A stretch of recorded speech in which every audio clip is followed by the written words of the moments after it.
Baba mwenyezi na mwenye rehema, kubali kusikia maombi yetu. Utubariki kwa neno lako. Nena pamoja na kila mmoja wetu kwa jina la Mungu Baba, Mwana na Roho Mtakatifu. Amen. Uketi chini tafadhali. Wakristo wa kanisa letu la St. Mark's Toro, muniruhusu ni wasalimu nyote katika jina la Bwana wetu Yesu Kristo. Happy New Year. Happy New Year. Let's not get tired. Bwana Yesu asifiwe. Nataka nianze kuhubiri leo kwa kuuliza swali. Je, kwa hii maisha nani hajawahi lia?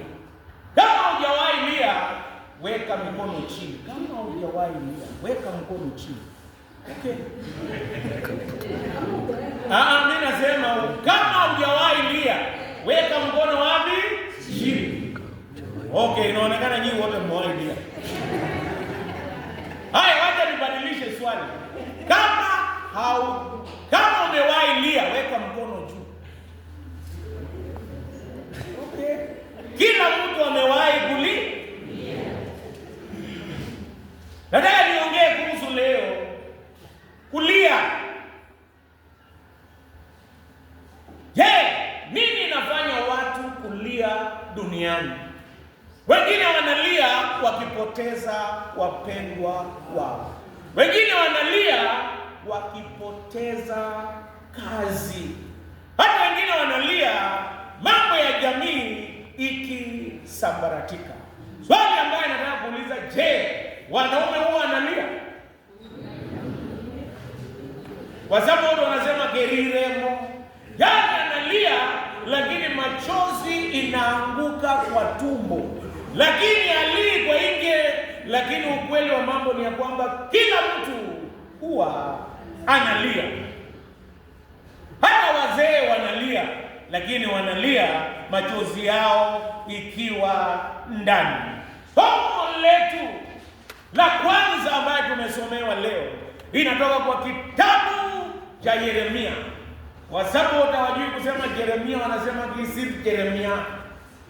Yeremia ndio kitabu ambayo tumesomewa.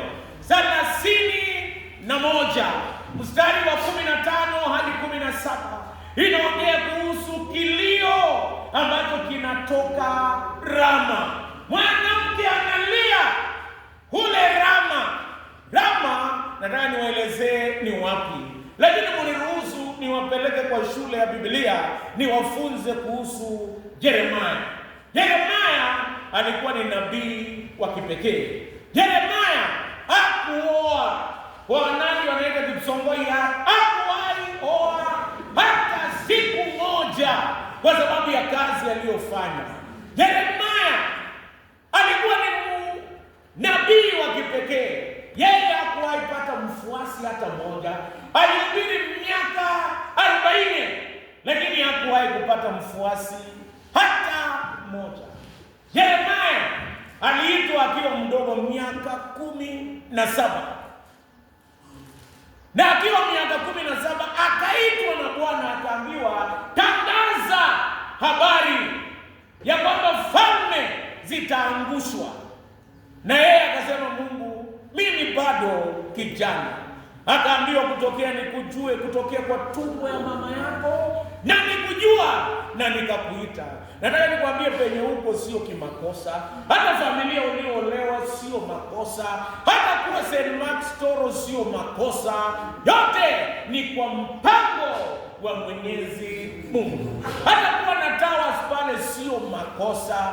Hata waanzilishi wetu kuwa kina mwinjilisti Talamu na kina mzee Sang sio makosa. Yote ni kwa mpango wa Mungu, kwa sababu anataka kazi ya Mungu iendelee. Na huyu mtumishi wa Mungu anaitwa Yeremia alikataliwa, kitabu yake ikachomwa, na hata siku nyingine akatupwa kwa kisima yenye haikuwa na maji. Lakini ingawa alihubiri kwa hali ngumu, leo anatuambia mambo ya matumaini. Nataka leo nihubiri kuhusu Mungu anaweza badilisha machozi yako hadi iwe matumaini. Mungu anaweza kugeuza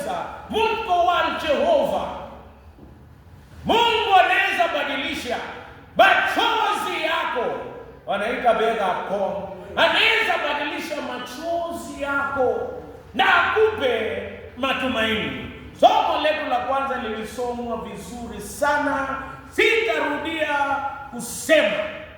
Sitarudia kusoma tena. Lakini leo nataka kusema, je, ni nani anaweza badilisha machozi yako na akupe matumaini? Je, ni mwanasiasa? Saa zingine hapana. Je, ni pesa?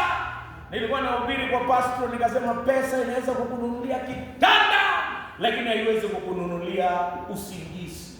Usingizi inatoka kwa Mungu. Nataka nikwambie, unaweza enda popote, lakini ukikosa Bwana hakuna matumaini. Hata kuna wale wameenda Saudi Arabia, wengine wameenda Amerika, wengine wameenda China, lakini ukikosa kwenda na Bwana, yote ni kazi bure.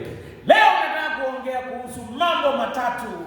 Kwa nini naamini Mungu anaweza badilisha machozi yako iwe matumaini.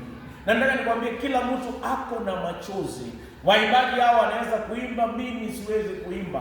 Wanasema siri ya machozi yako nani anajua? Ni Mungu anajua. Hata leo kila mtu ako na machozi yake, kama ametaja ama hajataja. Na wanaume wakati mwingine wanakaanga kama kangumu, lakini hata kangumu ikikosa mafuta inaweza katika mapema. Sasa zingine wamama wako afadhali, kwa sisi wanalia wanapata amani. Sisi tunakasania na kuweka kwa moyo, na wakati mwingine inakusumbua.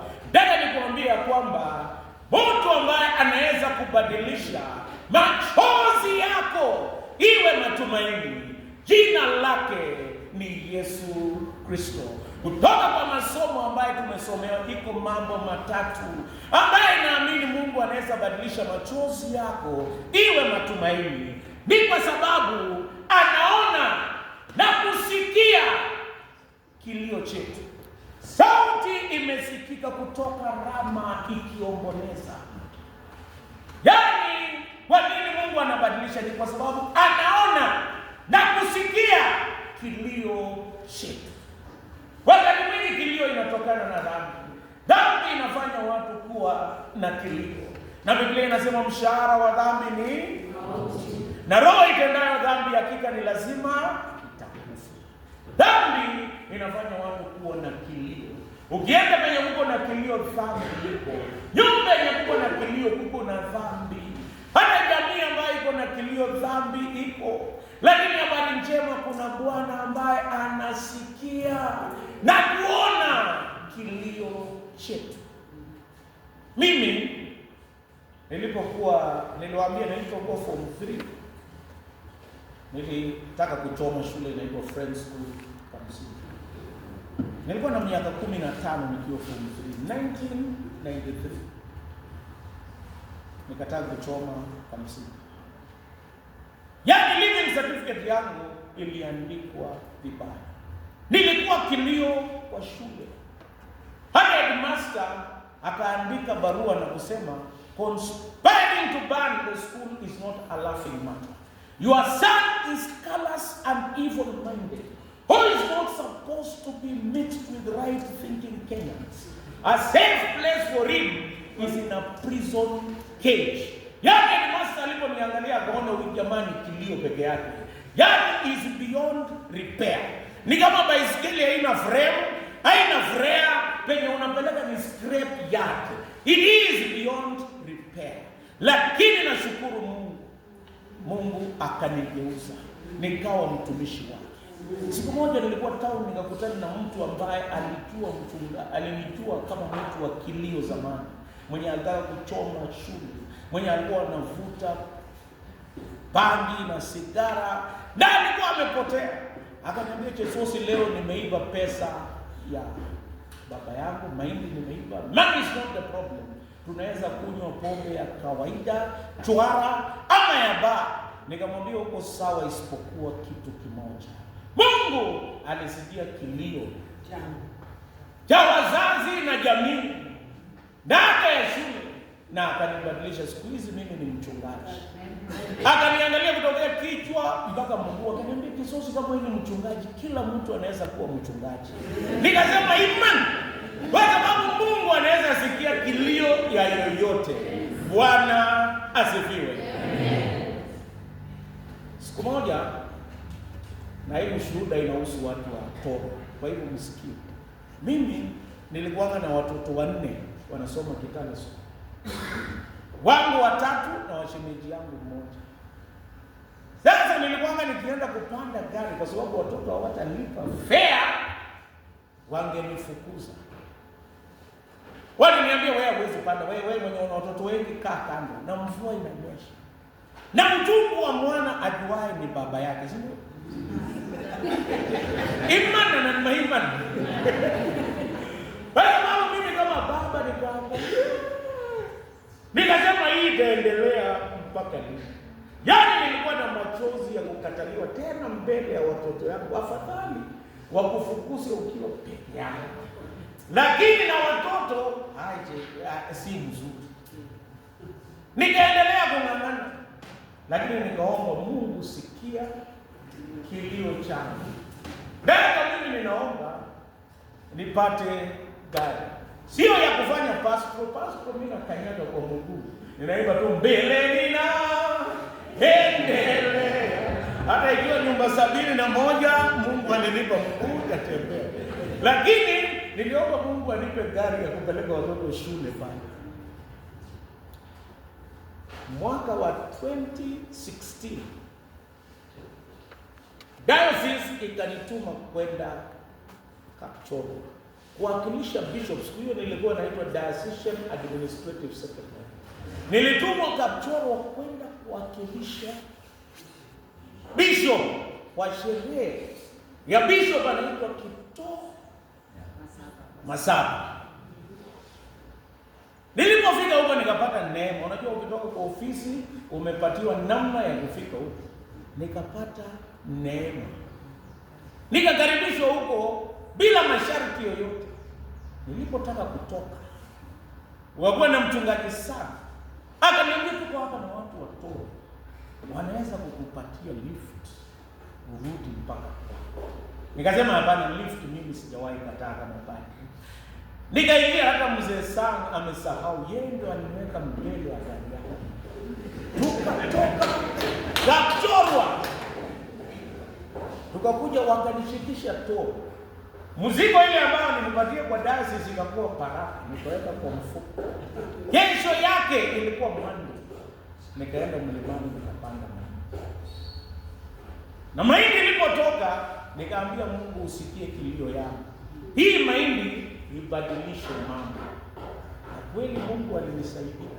Hii mahindi ambayo nilipanda, na hata nyinyi mlinisaidia bila kujua, kwa sababu nilipakisha ile mzigo nilikuwa nimebeba naye kutoka kwa ofisi.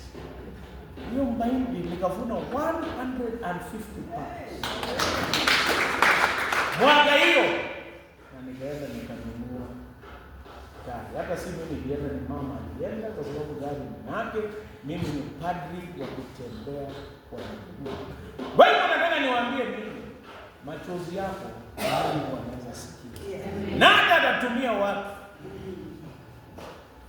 kujibu maombi. Machozi yako hawezi kukukataa, hawezi kukutupa, hata kupokea vile ulivyo. Napenda Waanglikana wanaimba nitwae hivyo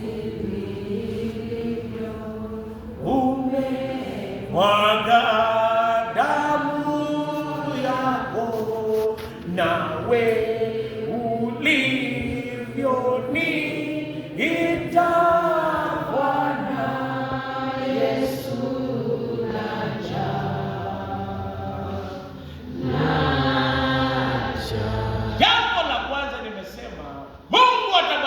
machozi iwe matumaini, kwa sababu anasikia na anaona kilio chetu. Je, wewe ni mama uko na kilio? Badala ya kwenda mpaka mkutano Nakuru ya AWO, na Mungu yuko hapa Toro, kwa nini leo usikuje kwa madhabahu hapa na asikie maombi yako katika jina la Yesu Kristo? Hauhitaji kwenda popote. Mimi Jehova popote in St. Mark's Toro, na ako tayari kusikia maombi yetu. Bwana asifiwe. Amen. Jambo la pili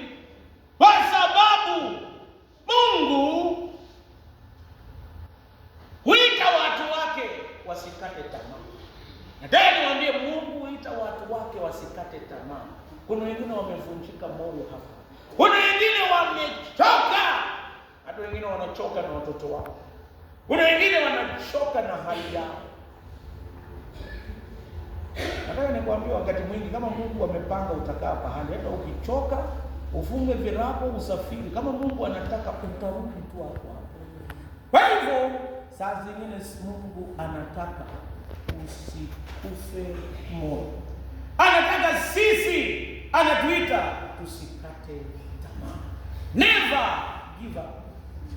Sijui kwa nini hadithi yangu leo inatoka yote Uganda. Mimi 1999 nilienda kusoma degree Uganda. Siku yenye nilienda nilinyoa kichwa Jordan. Jordan, kwa wale ambao wajui, nilinyoa kichwa ikakaa kama sufuria.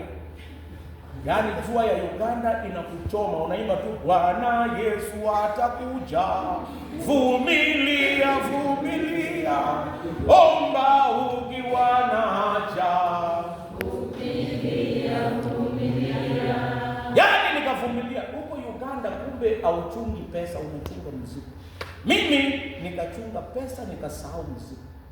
Kama hiyo mzigo nilikuwa na certificate yangu ya diploma from Kenya Highlands University, diploma in theology. Nilikuwa na Biblia na masuti, nimeweka kwa suitcase. Wakati nilipogeuka, unajua Kampala iko new taxi park na old taxi park. Magari ya Malava inakuishia kwa old taxi park. Kutembea kutokea old taxi park na new taxi park, mzigo yangu ikaenda. Na nakwambia siku hiyo nikagundua kumbe kama una Yesu wewe ni maskini wa maskini. Mali inaweza enda, kila kitu inapotea. Siku moja, 1 minute nilikuwa diploma holder, the next minute nilikuwa hakuna shule ya mtu, certificate ya form 4 ni ya diploma imeibiwa. Baadaye nikaripoti to college kama kawaida. Uzuri nilikuwa na pesa, nikalipa fees. Wakasema kubali, karibu wewe Mkenya. Principal akaniambia lakini utahitaji certificate, hatukudhibitishi hii mambo.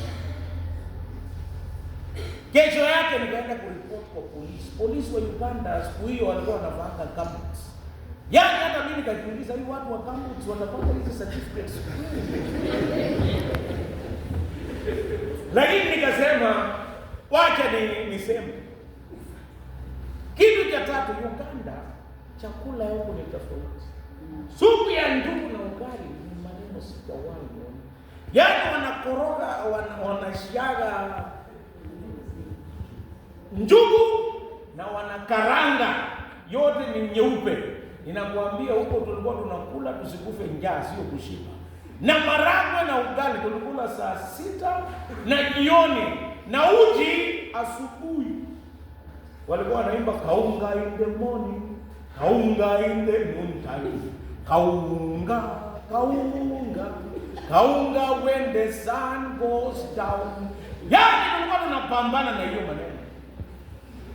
Nikakaa Uganda wiki 3. Yaani nikataka kutoka hiyo shule.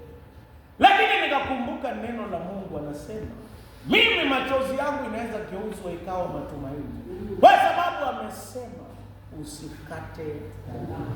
Nikakuwa na matumaini ya kwamba nitapata hizo certificate. Niliomba na Mungu akaniambia utapata certificate. Nguo hautapata. Biblia ambayo ilikuwa imeandikwa jina yangu, kama ningekuwa nikihubiri kwa sababu ya hiyo Biblia ningeretire. Hata suit kama ningekuwa nikihubiri kwa sababu ya suit zote zilienda. Nikabakia na nguo moja ya mtumba nilinunua Uganda na nyingine, yani ilikuwa wash and wear. Yaani baada ya kumaliza kuosha unavaa na kuendelea na safari. Lakini injili ni lazima wakati wote. Kwa hivyo nikasikia sauti. Hata nilipokuwa nikiripoti kwa polisi wakaniambia, mama moja akaniambia, "Do you come from Kapchorwa?" Naambia no. Akaniambia, "Those things you are not going to get them again. Let me tell you the truth." Hautawaipata hao watu wakimaliza kuiba wanatupa huko. Nikawa na machozi, sina certificate. Lakini Mungu akaongea nami na kuniambia nisikate tamaa. Hata leo mwaka wa 2026 naambia kanisa la St. Mark's Store, msikate tamaa. Tutamaliza annex kwa jina la Yesu. Amen. Msikate tamaa. kanisa letu litaendelea katika jina la Yesu Kristo. Mimi kama ekitanga, mimi nikakuwa na matumaini ya kwamba nitapata hizo certificates. Kitu ikanikujia, sijawahi ona kitu kama hiyo. Ikaniambia tarehe 4 mwezi wa 3 1999 hizo certificates utapata. Asubuhi nikangojea mtu aniambie, "Kizuzi, ndio hizo certificates zako." Sikuona mtu. Himalasi. Wakati mwingine tunatarajia Mungu atatujibu kwa staili yetu, sio staili yake. Mungu anajibu watu kwa njia tofauti. Saa 6 sikuona. Nilipofika saa 3 ya usiku tukaenda kesha. Nikasema, Mungu, inaonekana si wewe ndio uliongea. Nataka niwaambie, Jesus is never late. Yesu achelewi na akuji mapema, anakuja kwa wakati wake. Nilipofika saa 3 ya usiku, karibu niingie kwa cheko, mtu mmoja akaniambia, "Wewe Kenya, niko na barua yako kutoka Kenya." Nikasema, hata kama ni barua kutoka Kenya, certificates haziko Kenya, ilipotea Uganda. Huyu si wewe Mungu, lakini Mungu anajibu kwa njia yake. Usichoree Mungu formula ya maisha yako. Wacha yeye akuchoree. Unajua siku hizi watu wanasema, "Kia apanga na." Yaani nimejipanga, lakini nimetoa jicho Jehova kwa panga.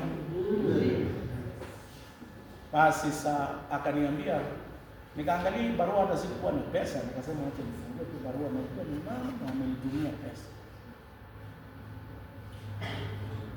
Leo ndio nilikuwa nikiambia mshiriki mmoja, mimi wazazi wote walitutangulia, baba na mama hawako sasa. Basi nikafungua barua, mama ndio alikuwa ameniambia, akaniambia, "Kimutai, shukuru Mungu, certificate zako zimepatikana." Mtu mwenye alipata Uganda aliandika barua Kenya kwa sababu hajui address ya Uganda. Kwa hiyo kulikuwa na application letter moja, akaandika Kenya, na mpaka leo niko na certificate. Kenya polisi walisema haiwezekani. Kenya wengine wamekwambia hautaweza mama mwaka huu. Kwa Mungu mambo yote inawezekana. Anasema usikate tamaa. Jambo la mwisho, Mungu atabadilisha machozi iwe matumaini, kwa sababu yeye huwapatia watu siku za usoni na kuwarejesha. Nataka niwaambie, pahali ambapo palikuwa panaitwa Rama, ilikuwa ni pahali ambapo watu wakifika hapo hakuna return. 6 or 5 BC Babeli iliteka Yerusalemu, ikachoma the temple, hekalu. 586 BC ikachoma, na walikuwa wanachukua vijana wale wenye akili na hekima, na walikuwa wanawapeleka pahali panaitwa Rama. Ukifika Rama unafungwa na unapeleka Babeli. Yaani ukifika Rama hakukuwa na reverse gear, ungeenda Babeli. Wakati wa slavery hapa Afrika kulikuwa na mahali panaitwa Bagamoyo, Tanzania. Ukifika Bagamoyo ilikuwa unaacha moyo chini, yaani hakuna matumaini ya kuokolewa ama kutoroka. Wewe utaona nyumbani tena, ilikuwa inaitwa Bagamoyo. Hata juzi nilitembea hapa chini nikasikia kuna pahali panaitwa Tanzania. Pande hii.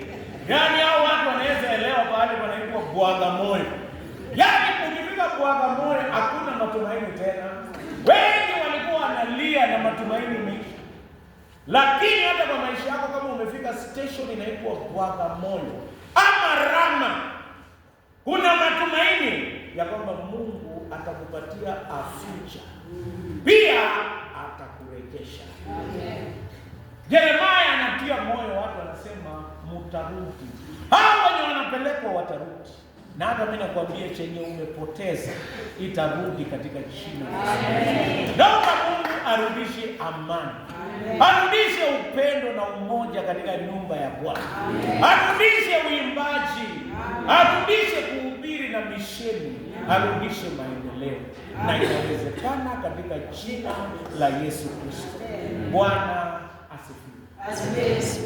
Saa zingine una machozi ambayo hutaambia mtu. Nataka nimalizie kwa kuomba pamoja nawe na kukuambia machozi leo 2026 ibadilike iwe matumaini.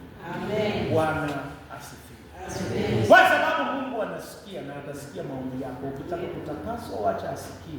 Pia anakuita usikate tamaa. Pia jambo la tatu, anataka kukurejesha. Usibakie bwaga moyo milele. Au usibakie rama milele. Rudi na ufike kwa kurejeshwa. Mungu wa amani awabariki. Mungu wa amani awe pamoja nawe. Nataka kuomba pamoja nawe nikimaliza. Na ukitaka kuomba pamoja nami, simama pahali ambapo uko na nitakuweka mbele za Bwana.